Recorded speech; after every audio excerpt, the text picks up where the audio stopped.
اگر ہم نفرت کی سیاست کے بجائے اور تقسیم کی سیاست کے بجائے اور گالی کی سیاست کے بجائے ڈیلیوری کی سیاست پہ مقابلہ کرتے، نظریہ کی سیاست پہ مقابلہ کرتے، منشور کی سیاست پہ مقابلہ کرتے، تو پھر پاکستان کے عوام کا بھی فائدہ ہوتا، ریاستی پاکستان کے بھی فائدہ ہوتا، اور اس ملک کو معاشی ترقی کرنے سے اور ہر قسم کی ترقی کرنے سے کوئی نہیں روک سکتا۔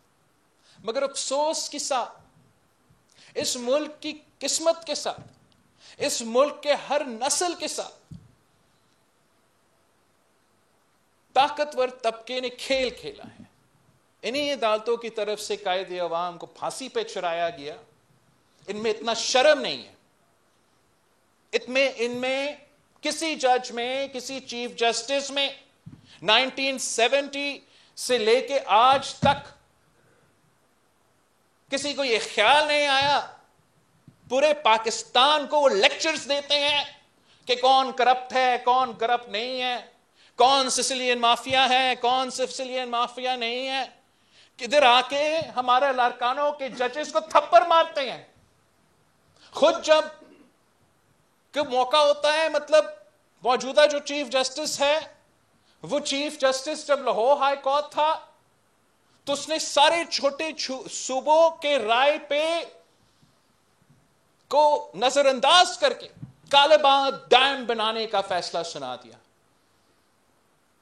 یہی لوگ ہیں جو اپنے آپ کو ہمارا منصف کہتے ہیں، ہمارا جوڈیشری کہتے ہیں، انصاف کے ادارے کہتے ہیں۔ ہم نہیں مانتے کہ اس ملک میں کوئی انصاف کا ادارہ ہے۔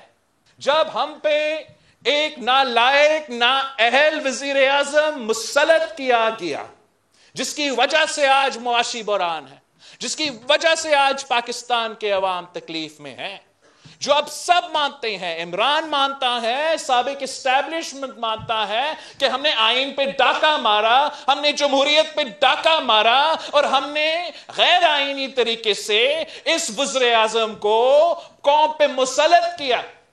تخت لاہور کا سوال اور تخت لاہور کا لڑائی پاکستان کو لے ڈوبے گا۔ اس فیکشن کے خلاف اور اس فیکشن کی جو سازش ہے وہ اب بے نقاب کرنے کے لیے تیار ہے۔ میں اپنے جو سندھ حکومت کو کہنا چاہوں گا کہ آپ اپنا ذمہ داری پورا کریں۔ تخت لاہور کے لڑائی کی وجہ سے سندھ کے عوام کا کام کو کوئی فرق نہیں پڑنا چاہیے۔